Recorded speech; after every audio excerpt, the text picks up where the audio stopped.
The judges praised Chloe's song, saying how much work must go into it, especially the breathing control. Yeah. So how much practice has it taken to...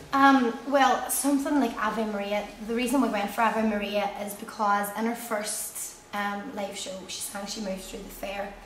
And obviously getting through then to the semi-final, we needed to really up the ante a wee bit, if you like. And so we decided that she was going to have to push herself that wee bit further. So we decided to go with Ave Maria.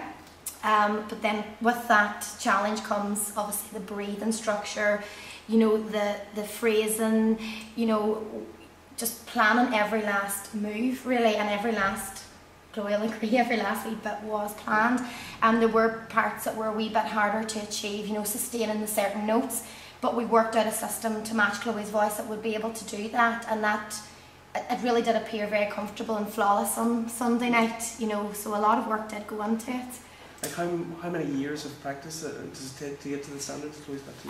Well, I personally trained in classical for 8 years, and it was really in later life that I was able to kind of really sustain my voice. Chloe's very fortunate at this age that she has a very natural vibrato, a lovely reverb that comes off her voice, so that really is a massive thing for her age, you know, particularly because it means that she can challenge herself that wee bit more, you know, when it comes to picking difficult pieces. I'll say that I was just saying, if you're in public, we're used to singing an Irish traditional ballad, yes, and then suddenly go from that to a classical. Obviously, showing that versatility. Yes. Is that something you think?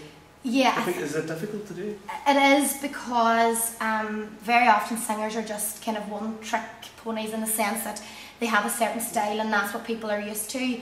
And we've been kind of thinking about different songs for each of the performances, and as I say, we really did want to remove her away from that kind of the Irish traditional, give her something a wee bit more challenging. And obviously there was a lot of pressure with that, because if we had moved on to something that maybe didn't work out as well performance wise, you know, that could have been a bit of a disaster. But the fact that she really stuck with it, you know, classical, you know, it takes a lot of determination, and it takes a lot of planning, and she did work very, very, very hard. And every time I stopped her after 2 notes, she didn't lose her patience, she stuck with it, and she was very, very dedicated to doing. Once we'd started the piece, that there was no going back, she was just straight away into it. I know this is your throat too, you have a bad throat? Yeah.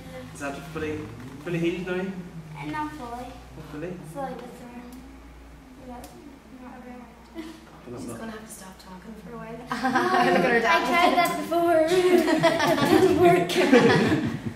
It's like someone asked me like stay quiet, and next thing, but 5 minutes after that, they asked me a question, and next thing I started talking. I just completely forgot about it. So. Right, so we give it a wee go. Okay, 1, 2, 3.